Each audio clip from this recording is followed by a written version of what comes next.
بسم الله الرحمن الرحيم اقرأ باسم ربك الذي خلق خلق الإنسان من علق اقرأ وربك الأكرم الذي علم بالقلم علم الإنسان ما لم يعلم كلا إن الإنسان ليطغى أن رآه استغنى إن إلى ربك الرجعى. And inshallah we are praying that Allah bless it, and we ask for everyone to pray for us and for Allah to bless it, inshallah. So today we were supposed to do a QA, question and answers.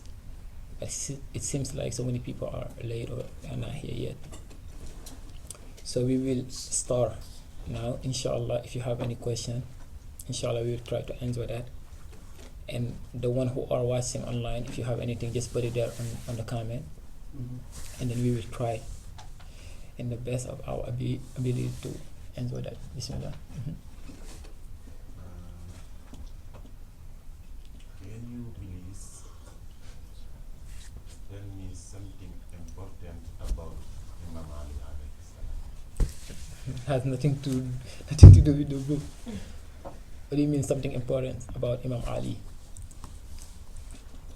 Loolu ñu mën a wax Sayyidina Ali comme leçon la. But why that question? Because you like him. I like him. Don't you like him too? Yes. Of course. I don't know. What do you want to know about him? He was great, mashallah. He was a Sahabi. He was the cousin of the Prophet alayhi salatu wasalam. He was there when he was receiving revelation for the first time. So he was the first child who accepted Islam. And he's like the father of Ahlul Bayt, the people of the house. Maanaam nëbbu na ci moom la loolu. What? Nëbbu na ci moom, nëbbu na. Oh, what makes me admire him? I don't know, maybe his truthfulness, his loyalty to the Prophet alayhi salatu wasalam. During the time of the Prophet, so many people used to say that Jibreel made a mistake, that he was not supposed to give the prophecy to Muhammad. He was supposed to give it to Ali. But do you see anywhere in history that Ali tried to have prophecy like for himself? No. He was loyal to the Prophet despite all of that. He used to do great things that even Prophet never did. But people don't talk about that. Like if you see the Shia, like the party of Ali, that they don't accept any like most of the companions, the Sahaba, they don't accept them because of something that they did to Ali or something that happened between them in the family of Ali. So it's like they love Ali more than the Prophet alayhi salatu wasalam, because he was a great man. And the Prophet said that none of you believe unless you love Ali. So, but that has nothing to do with the book. Do you have any question about the book? Yes. So yesterday, mashallah, the TED talk you said, how you could call it. So the mashallah, the speech was so beautiful. In the beginning, very beginning, you said about the life. The life is a beautiful life, and the akhirah is a ugly truth. How can you explain that? How can I explain that? Thank you, sir, for that question. It's a very important question. The death. Yeah. So maybe I'm gonna annoy so many people because I talk about that recently these days, most of the time, death. I started yesterday by saying that, Ya Ma'ashar al-Muslimin, let me remind you something. Because we're here to remind each other. Remind the benefit, the believers. So we try to remind you, whether you take it or not. May Allah be our witness, inshallah. So I said that death is coming, it's near, and it's the beautiful truth. It's the ugly truth, and life is a beautiful lie. So many people they try to skip death. When you talk about death, they get up and then they leave. They don't want to hear anything about death. Allah says in the Quran, those who try to skip death, Allah is the all saying, إن الموت الذي تفرون منه فإنه ملاحيكم ثم ترادون إلى عالم الغيب والشهادة فينبئكم بما كنتم تعملون. A day gonna come and then you all gonna go to him, the one who see everything, and then he will remind you of the things that you used to do. So we also think about that day, the day that we're gonna actually meet him for the first time and hear his voice for the first time, and he's gonna remind you of the things that you used to do. If only because we are like smart people, that's why we think that this world is like beneficial, or anything that is in this world is good. Nothing is good. وَلَا الْآخِرَةُ خَيْرٌ لَكَ مِنَ الْأُولَى. The Akhirah is better than the first world. But like right now, this is what we see. That's why like it's not easy to understand. It's not easy to understand when you tell people about everything that is in the Akhirah. That's why the ulama or the people back then, the scholars, they used to seek death. They want it. But now, maybe because we're not confident in ourselves, that's why we fear death. Anyway, it will come. So I think that's a good way to explain that. And life is a beautiful lie, because like everything in life is like beautiful. I don't remember the hadith about hellfire and Jannah, and the Prophet ﷺ is saying that everything that surrounds Jannah is like difficulty, tests, trials, like bad stuff that you do not want to do. And everything that surrounds hellfire is goodness. How can you understand that? Like goodness, you doing the wrong thing is so easy. They make it so easy. I was talking about forgive me for the word, pornography, for instance. They make it so easy to access nowadays. You see, that is the meaning of that hadith. Like everything that can take you to hell is so easy to access. You can, if you follow your nafs and your free will, you can easily go to hell. But to go to Jannah is very hard, because then you're gonna have to go through trials, tests.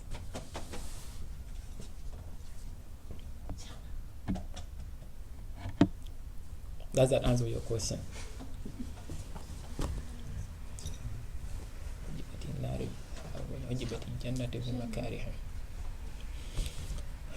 Any question for the book? So Can you please describe plus Adam? Jannah? Nobody can describe Jannah. okay, in your view, how you see educating generations in America? Even you didn't write that in the book, but like could be like included by your leadership, the leadership chapter, because like that's the most part I love, because that's concerning me. Like I'm trying, I want to be a leader, alhamdulillah, a good leader. I'm trying. Even I am not, but I want to, and I ask Allah to make more. But like how you see leading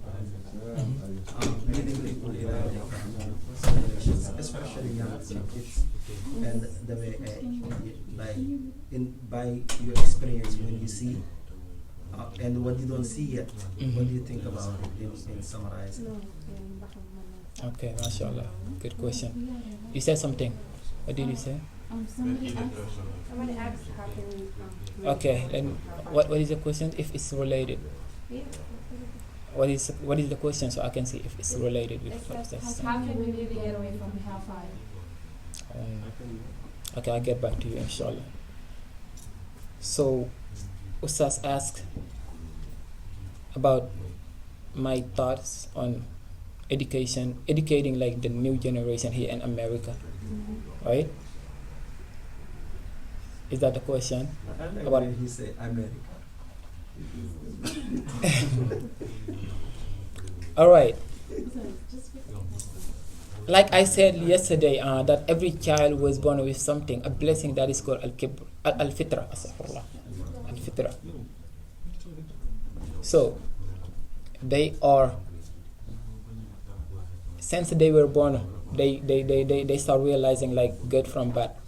Every child has that, every child, and then it is a blessing from Allah that you know good and bad. Like that is that is the beginning. Everything that you're supposed to know in life, like you have it in your heart already. You are a Muslim. Everybody is born a Muslim. So it is up to the parents to make them either a Muslim forever or a kafir. So that is the first, like that is the beginning. Actually, the beginning, the surah, the beginning, Fatiha, came from the word fitra. So, yeah. So like some kids, they need leadership, real leadership, to actually become a good Muslim later on in life. I'm going to talk a lot about that actually because I think so many people, like all the questions that came to me like before I write the book, most of them are like that, parental abuse at home. So the kids they have, or the children, we have fitra to begin with, and then we have our parents.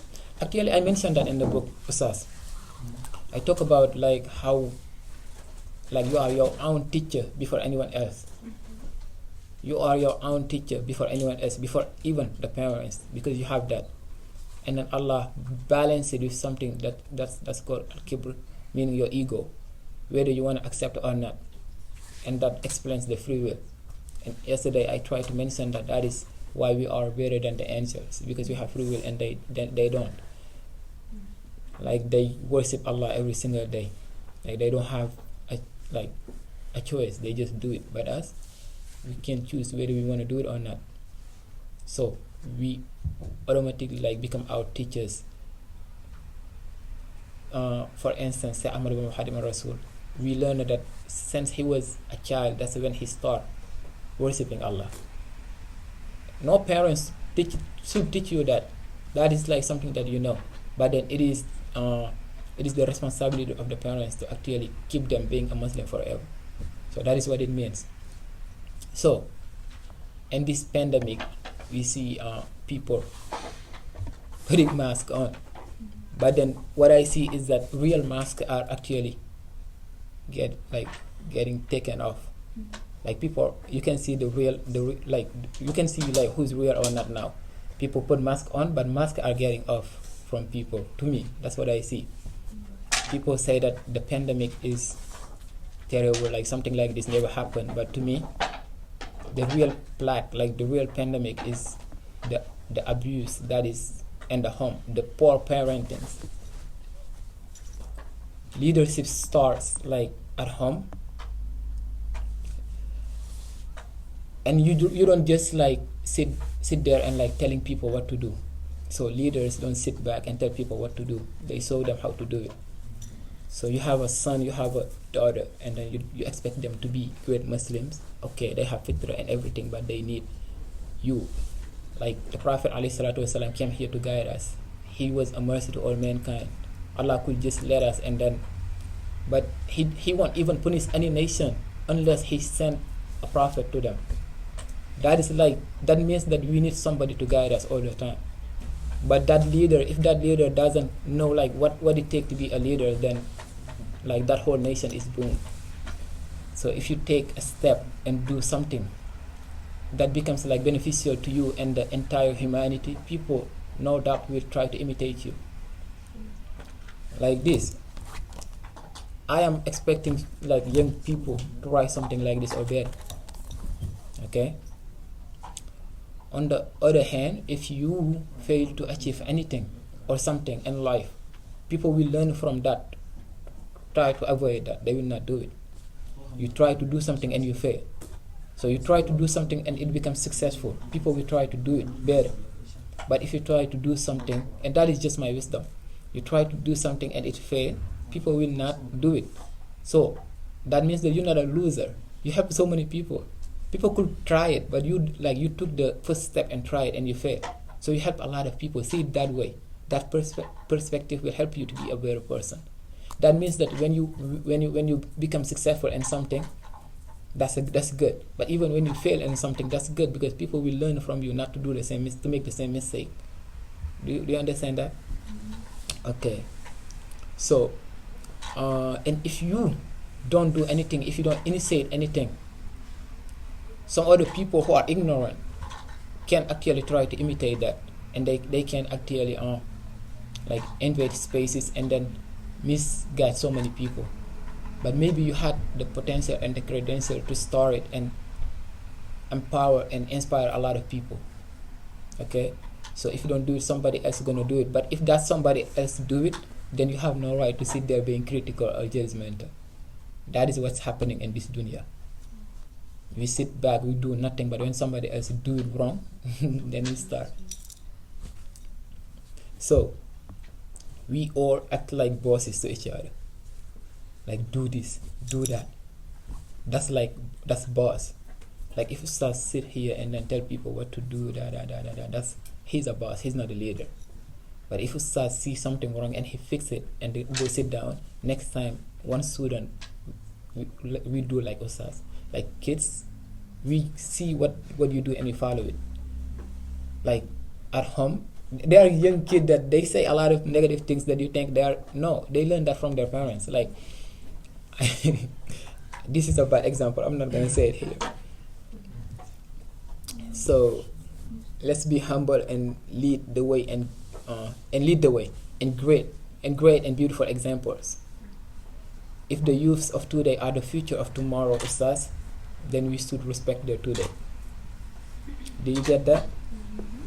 If the youths of today are the future of tomorrow, like the old generation like to say, you children are the future, things like that, but they don't respect our today, then how can we have a future? You need to think about that. So like they teach us how to compete, how to dislike each other, even in school, even in high school. Like people compete over grades. Competition is good when it's not toxic, okay, because it inspires some people to be great, okay. But when they make you like feel like, some parents like they tell their children that you're not going to be successful. Some child, they lack motivation, they lose motivation because their parents at home tell them that they are not going to be successful, and that is so toxic. That led them to have, that leads so many people to have to be emotionally like traumatized. So complicated relationship, like people have very complicated relationship, and that's a trauma. There is one in which that you create in your own head. There's one that is between you and society, but there is one between complicated relationships.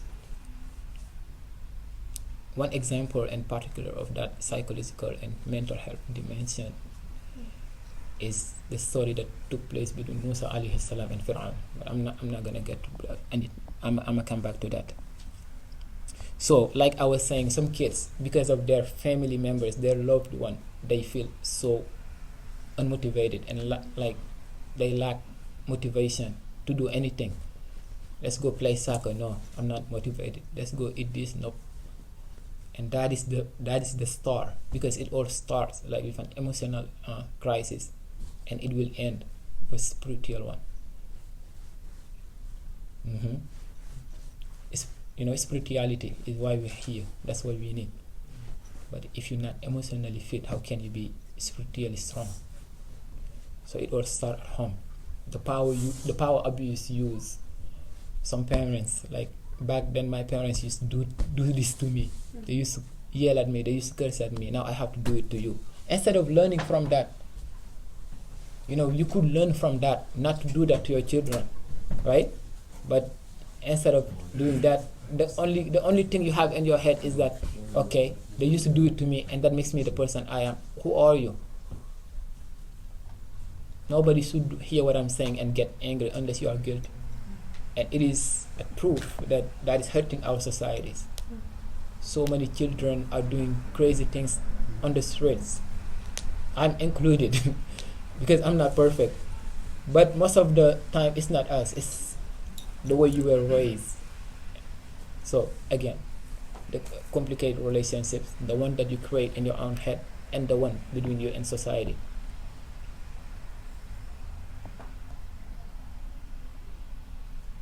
So back to Musa, just to prove that, back to Musa, I was saying like one particular example of that is Musa and Pharaoh, for instance. The story of Musa is very, very important. Like the stories of Musa, all the stories of Musa are very important. Only if you try to apply that in your life. Think about it. He was raised in the house of Pharaoh. He was a slave boy from Bani Israel. Like he was from different race. Okay, and I learned this from Ustaz Numan Alihan, because he talked about Musa all the time when we went to him. And Musa, somebody who is like vocally ill, and then think about it, he committed a crime, and then he's a son of a slave, somebody who could, like, if Fir'aun passed away, he could be like the prince, because Fir'aun didn't have a son. But then he had to come back. Yes. He had to come back to the cast of Fir'aun himself. To the cast of Fir'aun himself, and then to tell Fir'aun that you are not the God, and then the real God sent me. Okay. Think about like the perspective that Fir'aun has at that moment. Like, this child, I raised him in my house. I could kill him, but I raised him. Just think about it. This is the mentality of so many abusive and manipulators now. This child, I raised him, and then when he came back, I was expecting him to be grateful to me, to say thank you and all of that. But he came, and the first thing he said is, the real God sent me, and he told me to tell you to free the children of Israel. Now he felt disrespected because he's an abusive person, and the first thing he said to Musa also is, what is this you, like the one that grew up in my house? Automatic, like, exactly. Alam rabbika ina walida wala bistafina umrika sinin. Aren't you? I'm not trying to the Arabic. I tried to put the Arabic. So okay, he's telling him that, are you the one that actually grew up in my house, and then you spent years in my house? I was feeding you like a prince. I was doing this and that. He forgot about all the bad things that he did at that moment. That's what the Quran says. Okay, he forgot about all the bad things that he did. Even his own wife said that he was abusive. Okay, and then this person is like, you are depending on this person. He has your mean of rest, like whatever you need to live. He's like your father figure, and he's telling you that I was the one who raised you, I was the one who gave you life, and that, and now you're coming to me to tell me the truth. That is the same way that Fir'aun was thinking at that moment. So many people are thinking in that same way. So many people, they just point fingers to people saying, you did this, you did this. They forget about the things that they did to others and to that person too. Do you get it? It's a mental illness. Some people, they think that they are on the right. They are speaking the truth. Like Fir'aun thought he was speaking the truth. Or do you think you think he thought that he was wrong? No, he thought that he was on the right. He was very angry at Musa saying that, because he felt disrespected. So many people, they are just like Fir'aun. They are so angry, and then they think the other person is like on the wrong, but they are the one who is wrong most of the time, and they don't know it. So It's easy. It's very easy to point finger. It's you. You did this to me. You do this. You da. It takes real faith to know exactly that you are the wrong one. Like, I like it when Ali Han said it. We are all programmed like that. Yeah, to guard ourselves from our dirty laundry. Like we just say we clean, and then we love to point fingers, and then it's you. So I think, that's what I think about what is happening in this generation. If only they give the kids a push. Like yesterday I was saying it. I feel like I'm privileged because, or so many of us, we are privileged that we have at least an elder like Ustaz to tell us what to do. When you're wrong, he corrects you, or things like that. So many people, they don't have that. Okay, they don't have that, and they are way smarter than me. I can tell you, there are a lot of people that are over there. They might be watching me or not, but they have potential and credential to be great things, great leaders in life. So many people memorize the Quran and they are on the street, in the clubs. They don't have the guidance of Allah because there is nobody there to help them. Of course, so many people, they just follow their nafs. But aren't we also following our nafs? Because our nafs told us to come here and do the right things. But because we have a reminder, Allah is telling you to remind, because the reminder can actually benefit the believers. So do not think that, don't take it slightly, don't take it lightly. When you have to remind people, remind them. And if they are stubborn, then it's not on you. May Allah be our witness. I hope that answers your question. What about that question? You said, somebody said what?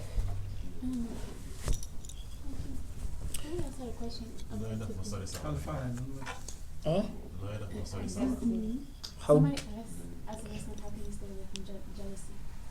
How do you stay away from jealousy? Hellfire. Jealousy.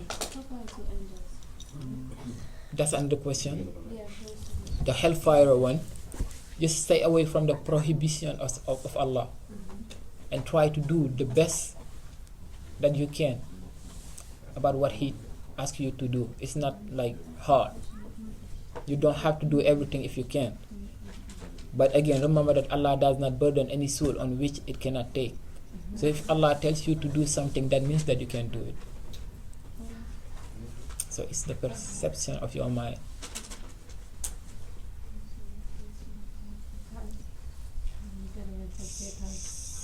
Somebody asked how do you get away from Shaitan?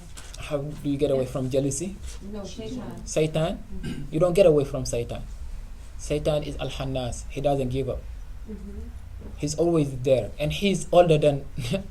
He was living during the time of Adam, the father of mankind. He's very old. And I'm going to tell you something. It's not Iblis that is making you do haram things. Most of the time, it's your nafs. And his family, he has people all around. Like Ramadan is coming, and then, he's not gonna have any power to do anything. So he started a long time ago, creating some people. You have some new friends, and he's investing. You invest money, you put it in some bank and whatever. Iblis is smarter than us all.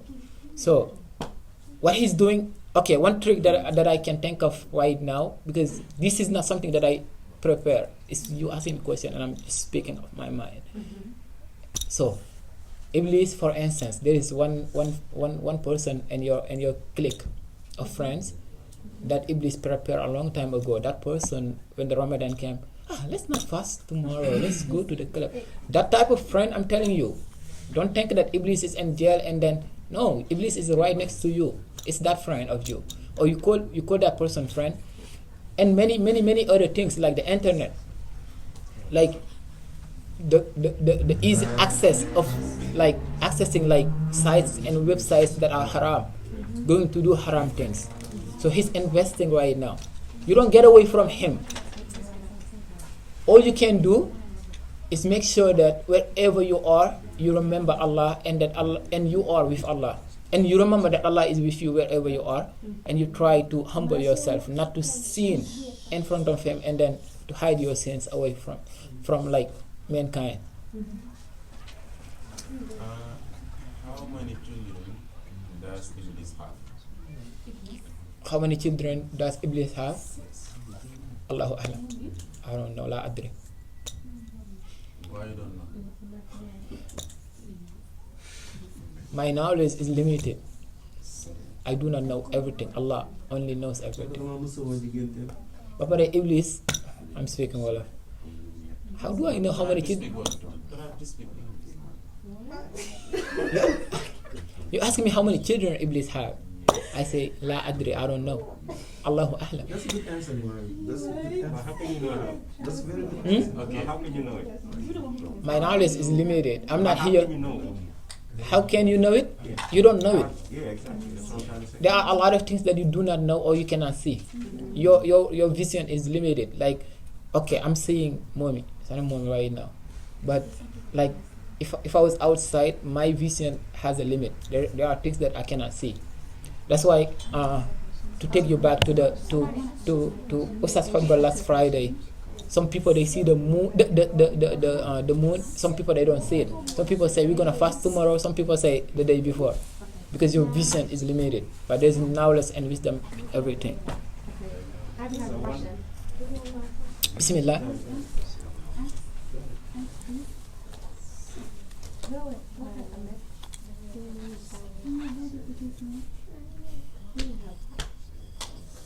You have an answer. Bismillah. Okay, I have a question. So you were saying that this pandemic. Cheikh da nga xam ñaata doom la Iblis am 9. juróom na am na Okay. My question, you see how you were talking about how the pandemic caused people to like Be wear fast, masks, but people were also be masked. It reminded me of the part in your book where you talked about friendship and how like there's some people that are like that go away like 24 hours. And so my question is, how do you avoid being a part of those people? Like, how do you avoid those type of people? How do you avoid those type of people? MashaAllah, that's a good question. You know what's hard? Even when you're trying to avoid those type of people, they are not trying to avoid you. They are approaching you. So it's like you're going this way, and they are in that way, but they're gonna like meet you on the corner, and then because they just love to follow you. Because like I said, Iblis doesn't give up, and he has a lot of people, and those people they don't even know that they are the people of like Satan. They don't know that they are the people of Satan. Themselves they are victims. So, yarhamukallah. So I have these two wisdom about that friendship. A person that comes to you and you know that this person is actually not helping you to worship Allah or to grow up, this person gonna take you away from the right path, the Sirat al-Mustaqim. If you can help that person to be on the same path as you are, do it. But if you know that you can't, like I said again, Allah doesn't burden us, so do not burden yourself. Run away from that person. If they keep following you, keep running. Do not stop running. Yes, block people. Like I said yesterday, unfollow people, unfriend people. You don't have to be there like being nice, being kind. You don't have to have any graces for them, okay? You're not mad at them. You just don't want to associate yourself with them anymore. It's okay to do that. We gotta normalize that in our societies. You don't have to warn anybody if you don't want to. You don't have to warn anybody. I will do this to you. No, just do it. That doesn't make you a bad person. Our prophet did it. It doesn't. You don't care. It's about them. It's not you. If Allah knows what is in your heart and you know, that's enough. You don't need to prove yourself to anyone. So many people are out there proving themselves to people. They try to fit in society, like I said yesterday, a society that does not care about them. Okay. Some people, they say that they want to be liberal Muslims, for instance. It's okay, homosexuality, that is okay. I don't want to put hijab on, Like, they put the command of Allah over there. They want to do what they want to do, and they call that liberal. That's not liberal. That's stupidity. That's stupidity. And if you're not like on the same page as them, if you disagree with them, they call you a close-minded person. Oh, he's so close-minded. He doesn't think. And then if you are that person who has some type of ego and low self-esteem, you're gonna be like, okay, I gotta fit in. I gotta be their friend, so I gotta accept what they want me to accept. No, be a fool. Be a fool to them. As long as Allah is happy about what you're doing, do not care about what other people think about you. They think you are not smart like them. They think you are not knowledgeable as them. Yawm al-Qiyamah, you're going to see a lot of people that you think right now that are great, like are people that going to have like they are VIP, they're going to have easy ticket to Jannah. You're going to see them getting punished. People are deceiving. Appearance is very deceiving.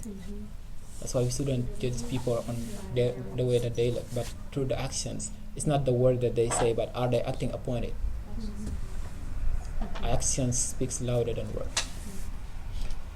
Do not ever let people play in your head. Whatever makes you happy, worth doing. If it is what makes Allah happy. And whatever makes you unhappy and makes Allah happy, it worth it. Because you belong to Allah, not to yourself. And He will take your soul whenever He wishes.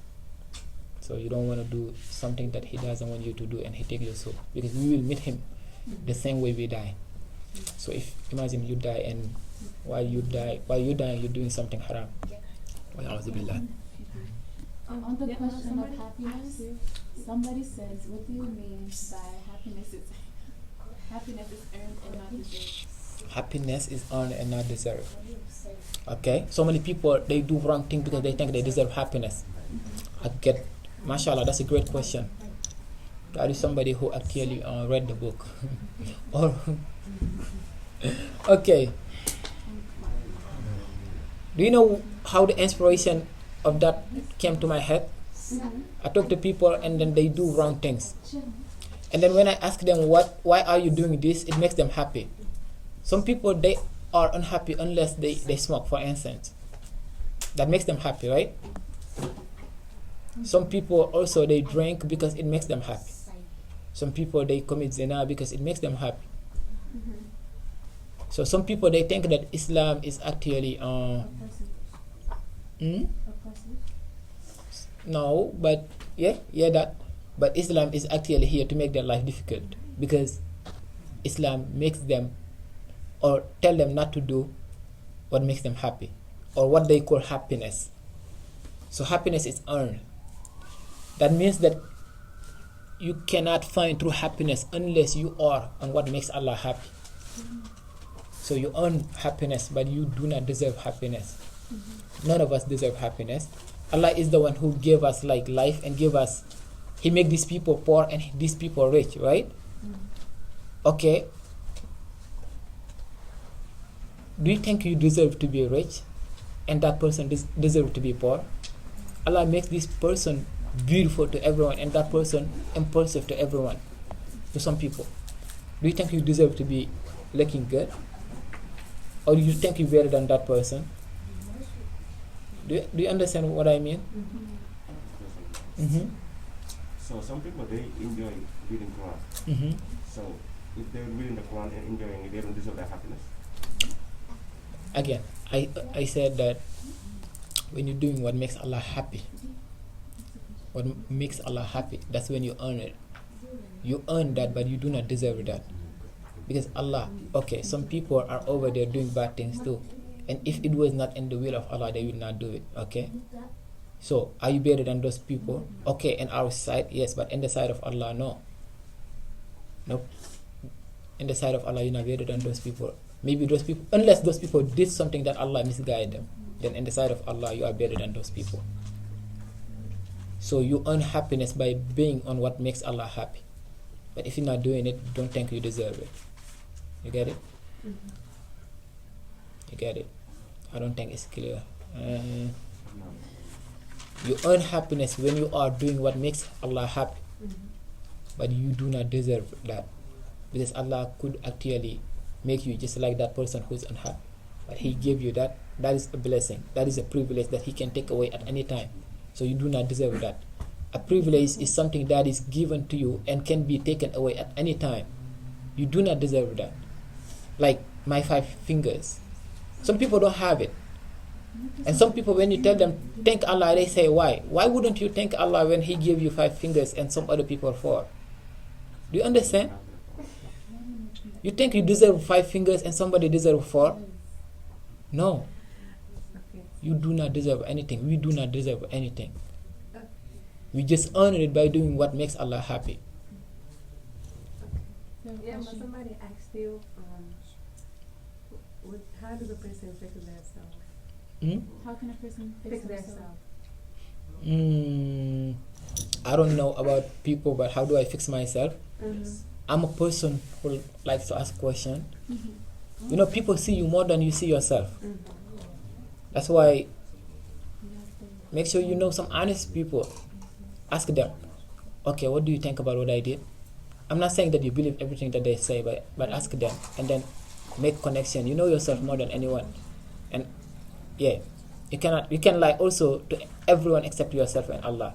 So some people, they already know the truth because they know it, but then they want to conceal it because it's hard. I have a little something to read for you. Okay, it says, don't confuse truth with positivity. The truth is bitter, and it's sometimes that the ego doesn't want to confront the truth. Okay, so don't run away from the truth and act ignorant just because you feel that's not positive.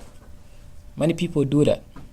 It will piss you off at first, but eventually you will grow out of it.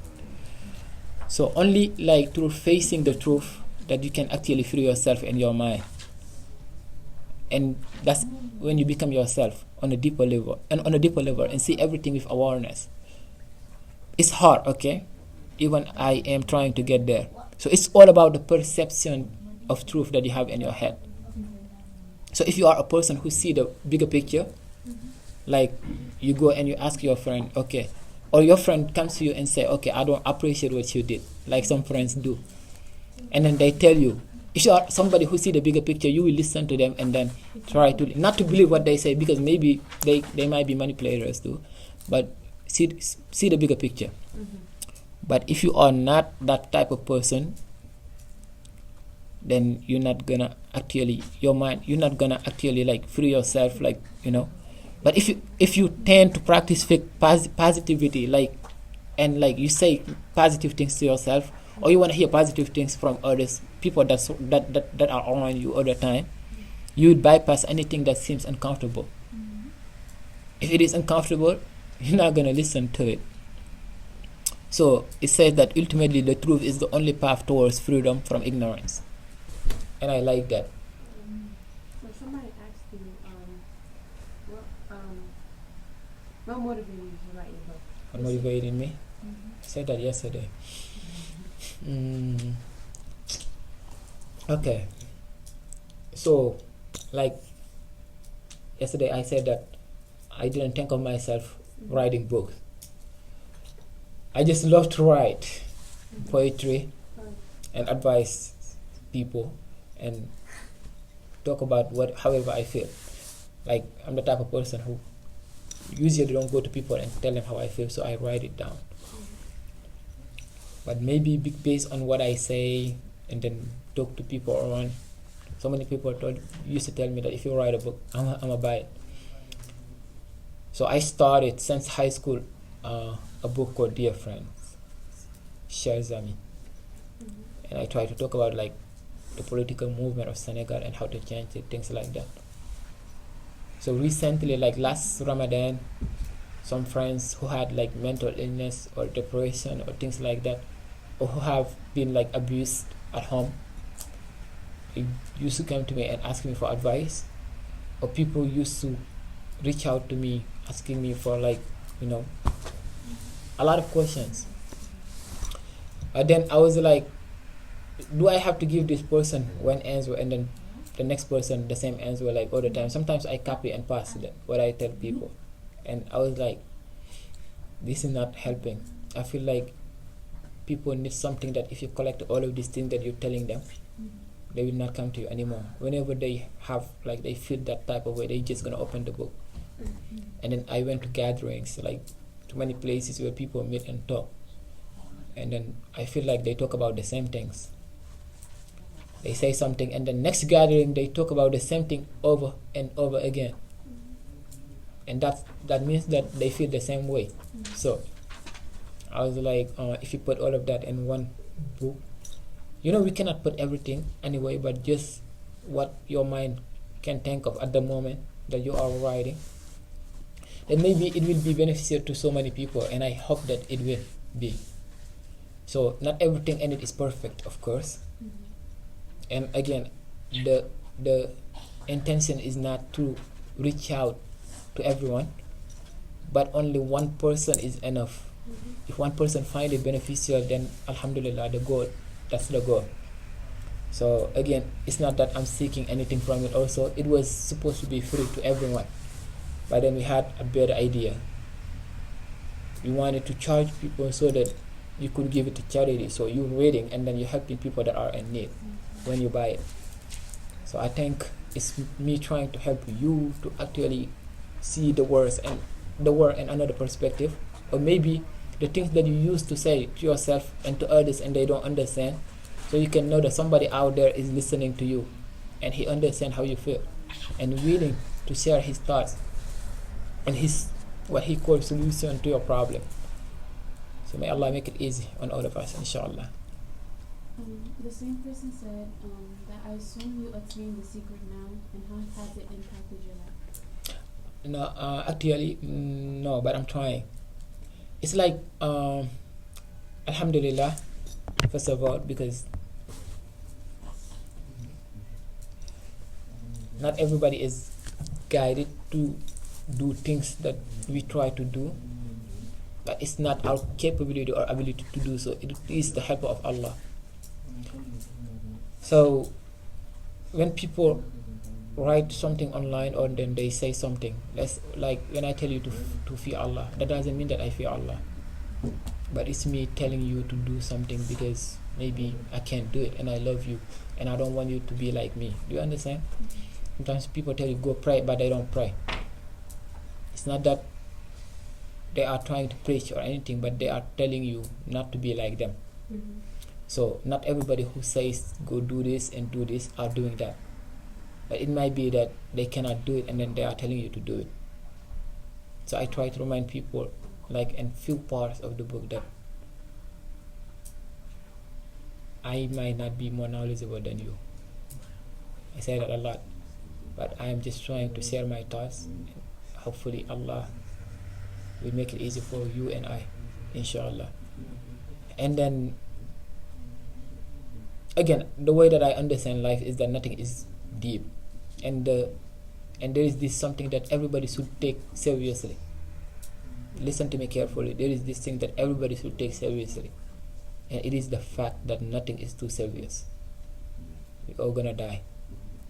So if you think about it that way, that you are dying anyway, and people that makes you do things that Allah do not love, they're gonna put you in a little hole. They put the sand on you, they walk away, and then they cry for 3 days, and then that's it.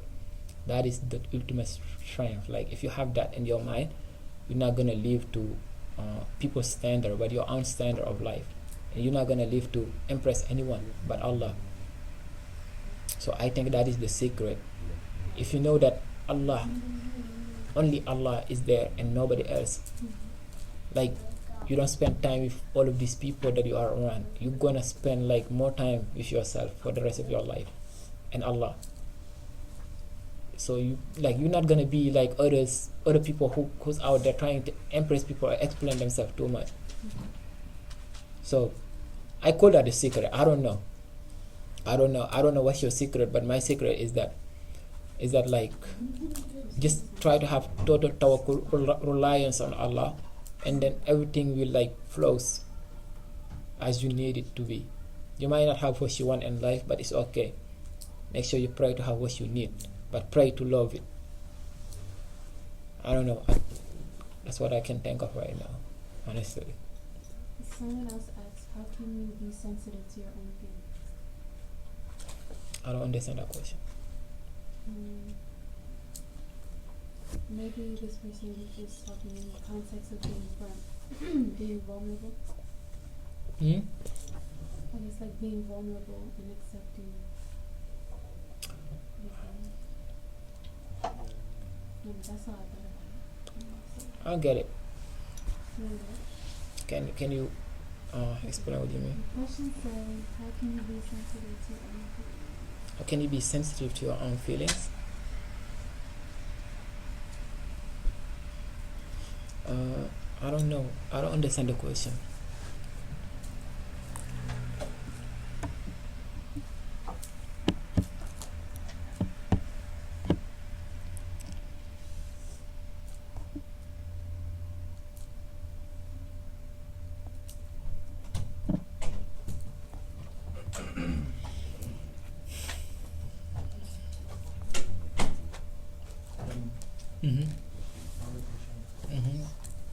You say here in the book that the person that you need, the person that you spend the most time with is yourself. So you better try to make yourself as interesting As you can. possible. Know your company. How can you decide that should be? Like, we actually need to work on ourselves better, like more than we actually need other people to help us do better and becoming a better person. Thank you. That's a good question. MashaAllah. So he asked, what page is that? 21, 22. 21, 22. So on page 21, the person that you will spend the most time with is yourself. So you better try to make yourself as interesting as possible in order to love your own company. You know, so many people, they do not love themselves. And so many people, they cannot accept themselves. So many people have low self-esteem and insecurities. Something about themselves. Okay, everybody can have confidence, okay? But maybe people have like insecurities, something that you don't want people to see, or something that you feel like society can use to abuse you. So if you take that mentality in your head, and then you know, this is my secret, okay? And when you try to make fun of something about me, I think about the one who created that thing. That one is perfect, Allah. Like that person that you're making fun of, that person, Allah created that person. Just because of that person is perfect to me. Do you get it? So make sure you do not let what people say to you, your body say or anything. Make yourself interesting. Do everything with confidence. Why? Because the one who created you, why did he take all that time to create you? If he was not like, he knows what he created more than anyone. He knows what he was creating, and he's the one, the Lord. He created you for a purpose and for a reason that you do not even know. So that's why I don't like to make fun of people. And when people try to make fun of me, it doesn't get to me, because I ask myself, how can you make fun of what Allah created? Think about it. And then you will realize that everything that you need from people, and we need, like, parents need to teach this to their kids, like especially their daughters, so that they're gonna like, you should love your daughter, like to the point that when she's leaving your house to go to her husband's house, it's not like gonna be like anything there at all that she couldn't get at home, unless what Allah created only between them. You get it? So I take myself to dates. Why do I have to depend on people to take me to dates? If I want to eat something, I'm going to go and eat it. Do I need anyone to go with me? No. If you make yourself so interesting, sometimes I tell myself my own jokes and laugh about it. And that, yeah, because I'm funny. Funny, yeah. And what if you want to become a better person? You would, like, If you want to be a better person, of course. But what I'm saying in that specific line is that make sure you love yourself. Make sure you are funny to yourself. Make sure you look at yourself in the mirror and say, wow, I love this person that I'm saying. Like, like, oh, I look nice. Because Allah created this thing that I'm saying on the mirror. If you that comfortable with yourself, if you're that confident and you love yourself like that, then whatever people say to you, it's just like a filter. Get out. It's nonsense. Like that type of level of confidence, that's what people need towards Allah. If you don't have that, you're gonna get in the masjid. People are sitting here, and you do this every single day. You go to every masjid, you pray 2 rakah before you sit down, but only because people are looking at you, you're not gonna pray. That is a sign of hypocrites. So do what you gotta do, what you have to do. If you have to do this at 12 o'clock, even people, if they are around, do it. They shouldn't make you uncomfortable. Because who are they? Allah is over there. Allah is not making you uncomfortable, and people making you. That makes no sense to me. So I'm saying this, after you read this book, you need to to develop some type of iman, some type of faith that nothing actually gonna be deep to you. And again, like I started, the only thing that everybody should take seriously is the fact that nothing is too serious. Life is too simple, but we tend to make it difficult for everyone and ourselves. Did I answer your question? Thank you. Anything else?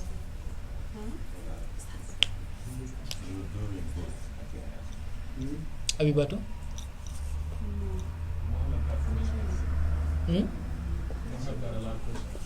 Muhammad, Bismillah. Well, one question about the parenting you were talking about. What you say about a relationship from a big brother to a young brother on the parenting side? On the parenting side, again, the abuse power use. Like in our culture, most of the time when the big brothers say do this, you do it, right? A little brother, like most of the time they just don't come to a big brother and say you do this, you do that. It's like commanding them. So that is like what I mean by the abuse, the power abuse use. Like big brother use that power that they have over their little brother, then they abuse it. So do this, and then if you don't do it, I will beat you up. When the parents come, the first thing that they're gonna ask, did you do what he told you? No, them they're gonna beat you up. They won't even ask like what you did. So that's why they say to be merciful to elders, to respect elders, but elders to be merciful to the youth. I think people don't get that respect. Like if I was like sitting here on a chair and one elder get in, people in our culture, people would expect me to go down and let them sit, and they call that respect. But again, the opposite, they forgot about it, the mercy. Why didn't the elder sit down and let me sit for the mercy that he's supposed to have for me? We need to change our narrative. People try to think smartly. I rather think wisely. So when I get in the house and I see my little brother sitting, I'm going to sit on the ground and let them sit on the chair. Why? Because they should respect me, but I should have mercy for them. And Allah, Bismillahirrahmanirrahim, He's talking about mercy, not respect.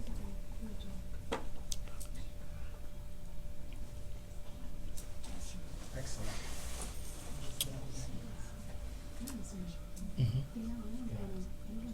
Like your last question. Sometimes okay, I'm gonna take an example. I can't be giving out some advice to people that maybe I'm no better than them, but they actually might be better than me. And is it okay to actually give advice that maybe you don't do, but it's good to me? Let's say I know in our generation, it's actually the fast a lot. I don't fast, only in Ramadan. But I'm advising you to actually fast on Mondays and Thursdays, but I don't actually do that. Is it okay to, give advice like that, or you actually gotta work on that so Yeah, but it depends on your intention. Okay. Again, all actions are subjected to your intention. إنما الأعمال بالنيات. Okay. So, me, like looking at you and just sometimes I can tell you, I can act like I'm advising you, do this and do that, but I'm criticizing you. I'm telling you that I'm better than you, or da. Or I'm telling you that you're not doing that, reminding you that you're not doing that. But okay, I can be telling you to do something because I just have love for you. And then I can tell you to do something and I'm not doing that because I don't want you to be like me. But also I can tell you to do something and I'm not doing that because I'm egoist or hypocrite. But it all depends on your intention. But you do not know what is inside the heart of the person who give advice, so I cannot answer for them. But for myself, when I tell you to do something, most of the time it's not because I do it. The things that I do, most of the time I don't tell people to do. But I tell you the things that I'm trying to do, so we can try together. That's why so many people, they misjudge you. Like when you tell them, like, be patient, and then later on they see you in a situation you're not patient. Oh my God, he's impatient, and then he's telling me to be patient. He's telling you to try just like him. Okay? Why do we pray and we say Ihdina siratal mustaqim? You're praying for everyone. You could say Ihdina siratal mustaqim for yourself, or you're praying for everyone else, because you know that everyone else need guidance, not only you. And that is the first selflessness. That's being selfless is strength. I mentioned that in the book. When you recite Surah Al-Fatiha, you are already selfless, because you're reciting and you're praying for everyone, every Muslim, not only yourself.